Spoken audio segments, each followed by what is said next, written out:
June 8th, 2022.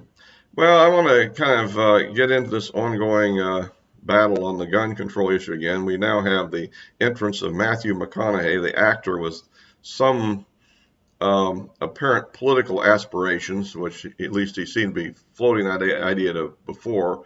Although it seems like, particularly, I guess, in the Texas governor's race, he seems to have deferred to Beto O'Rourke as as a as the candidate. I mean, I don't think he seems to be presenting himself as Mr. Mild-mannered, middle-of-the-road, common-sense guy or something. But the fact of the matter is, I think that he is a liberal, kind of a closet stealth liberal is what I'm seeing there very carefully. Because previously to his current softer approach, he really was one of these assault weapon ban guys. So that in itself, I think, it kind of illustrates where the guy probably really is coming from. But the new concept is, well, okay, we've tried to go for the whole loaf, so now we'll just take a slice. I think I'm even paraphrasing his words. So, at any rate, but that would kind of motivate me to kind of get back in this discussion. Again, I did do one on it last Saturday. More on the other was more on the actual Second Amendment and its real meaning versus the idea of gun control. But here, let's get more into the practical aspects, which is getting away from any theoretical meaning or what it should mean based on original intent, and get into what's really pragmatic politics. So, at any rate, I think, first of all, he's proposed a lot of things that are pretty much standard liberal fare. This so-called universal background check argument is one of the classic things. The idea of raising the age to buy something, he's saying AR-15 to 21. I mean, obviously, I don't think they need just an AR-15, and so that gets into a lot of details as to what else would be in that. So, at any rate, so I kind of go through all that. If you like these videos, please subscribe, because I need more subscriptions. Give me a like to help out with the algorithm if you do agree with me, or even if you think it's a viable point of view, and you can, of course, click the bell to subscribe. Yeah, so at any rate, let's kind of get into this a little bit. The universal background check myth, I mean, this is a big myth that the liberals kind of throw out, and that is the idea that basically guns are readily available to the general public without background checks. And they keep throwing out ideas like, well, internet sales or gun shows and all this. But the fact of the matter is that as I understand, the internet sales, at least that I'm familiar with, you have to go through a background check to receive the gun. You buy it, and it's sent, but you have to send the information of the FFL, Federal Licensed Firearms, person, basically a gun store for general common terminology, that you're going to have it shipped to, and there you have to do your background check in order to actually receive it. So that's one of the requirements on internet sales. The other issue is gun shows, and remember, all the licensed dealers have to do background checks, whether it's a show or not. So we're really talking about a kind of a situation in which some states have softer laws than others, in which somebody might be selling at some kind of open market to the open public. And the other issue that's being thrown out a lot, I think, is the idea of person-to-person sales. But often these are people that know each other, and I don't think that really there's a whole lot of evidence that law-abiding citizens are selling guns to criminals to commit crimes. And that goes into a little bit of the government paranoia, which is not totally unjustified considering recent developments in government actions, I would say, that ultimately the idea is to get more and more records of who has what, in order that eventually when they pass some kind of a confiscation law in the future, they'll know who to go after. And that's one of the things that kind of motivates people to oppose absolute universal background checks. And the other factor is I don't think there's a lot of evidence that guns are really being sold in that way. I personally would have no problem with having a true gun show loophole closed myself, which would be basically that to sell at an event that's open to the general public, that's selling firearms, at those sales, would all have to be background checked. Okay. And that's far different from what they're saying. I know that Senator Toomey keeps talking about commercial sales, but no, that's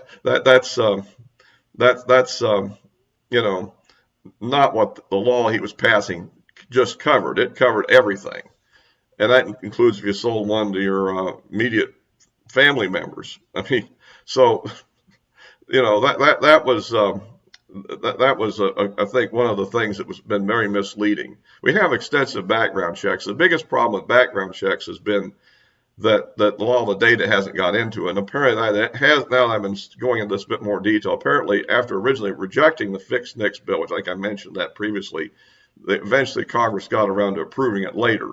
And so they apparently did capture a lot more names of people that are on the prohibited list or whatever.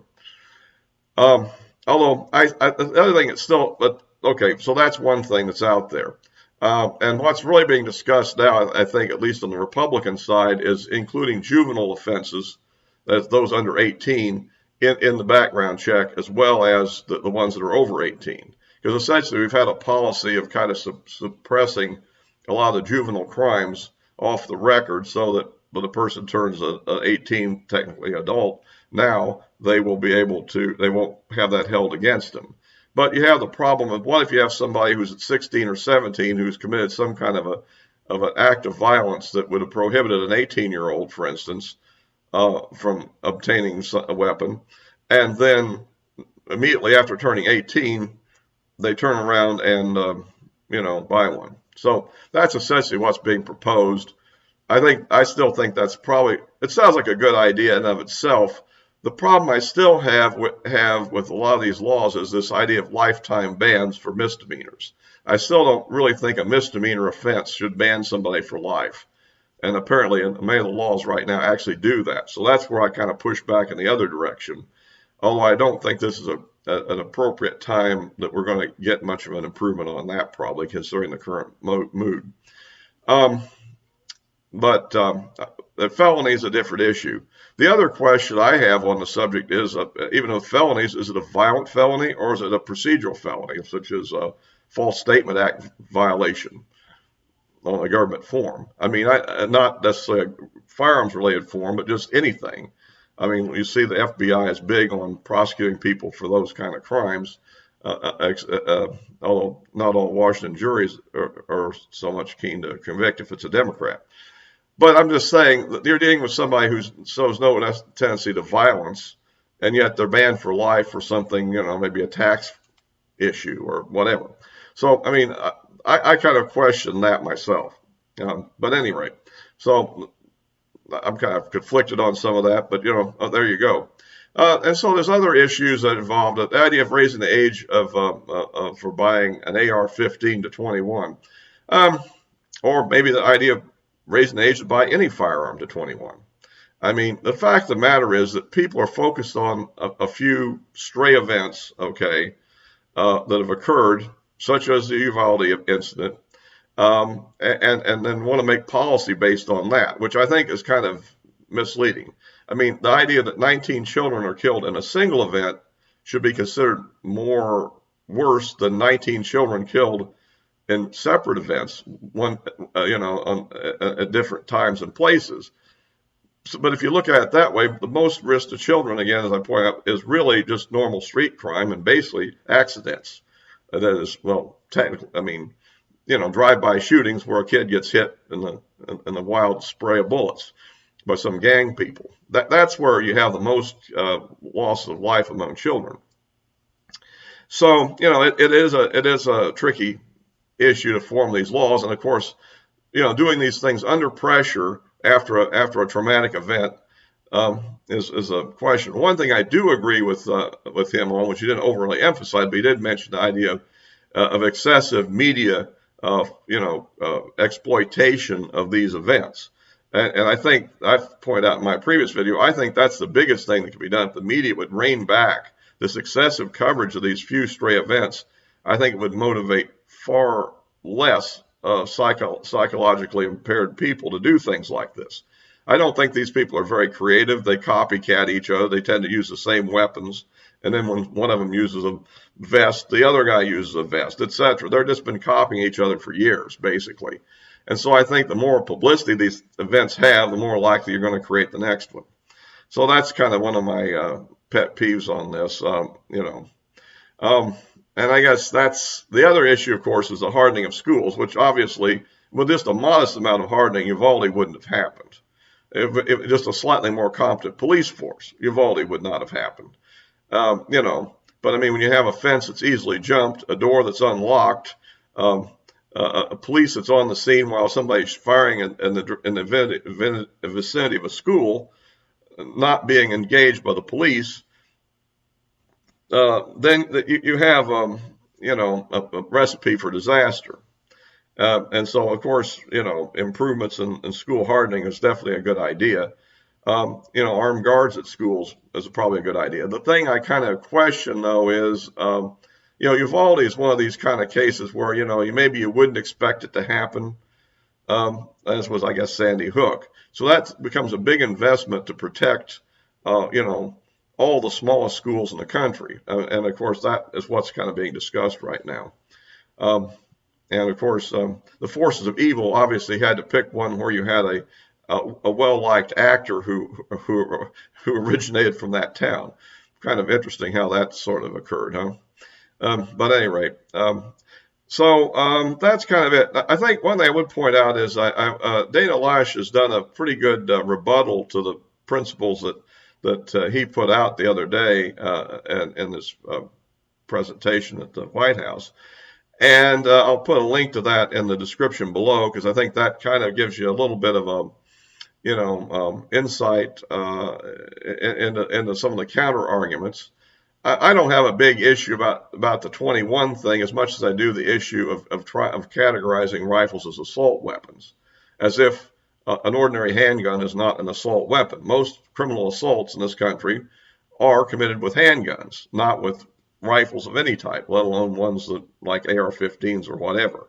So the question then gets into the I just object to any law that uses that terminology, because I think it's an attempt to eventually work toward completely banning the class of weapon, and which I've argued in my previous video is really unconstitutional if people take the Constitution seriously.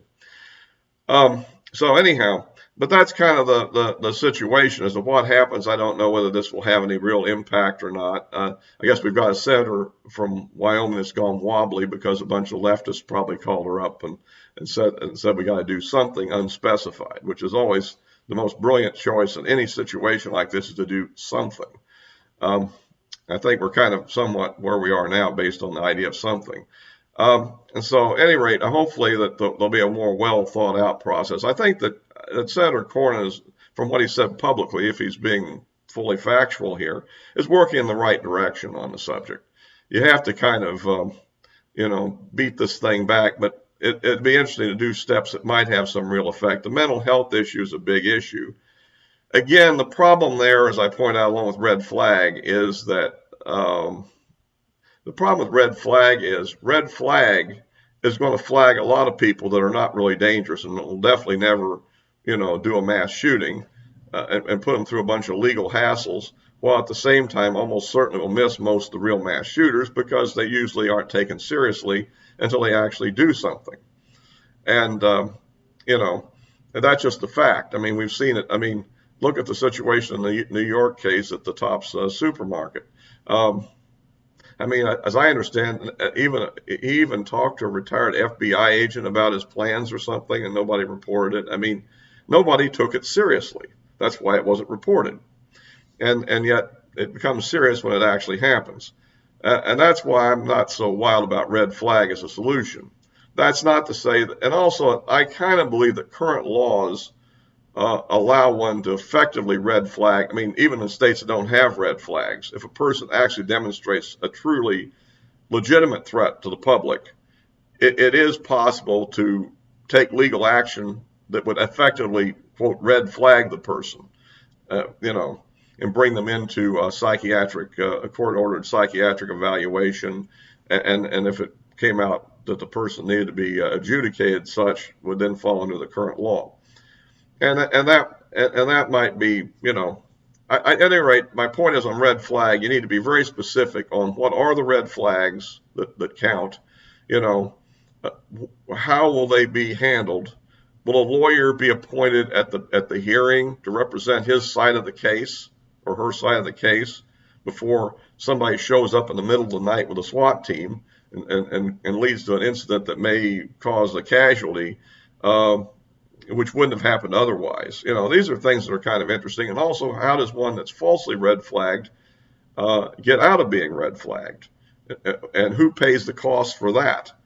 The legal expenses. These are all issues with that subject, in my opinion, that I think ought to be considered. I mean, given the number of people in the 19 states that have these laws that have been red flagged, the number of them that would have ever been a mass shooter or even a violent criminal is probably quite small percentage. And that's where you get into the issue of infringing on rights. Nonetheless, this may be something that's coming, and so we're not in a perfect world. Certainly, the crimes themselves show you that. But I think at the same time, my general idea is that we need to try to preserve our rights as good as we can in a declining situation, probably. So, at any rate, that's kind of what I think about that. I mean, again, I would. My previous video was one to look at if you haven't seen, I think, on the constitutionality issues, basically. And I think, again, the Dana Loesch article is very good. It goes into a lot of details and kind of shows that really a lot of this sounds good at the moment, but it's knee-jerk. So, at any rate, I'll wrap this up for now. Also, links to my social media, my addresses are in the description below as well. All for now.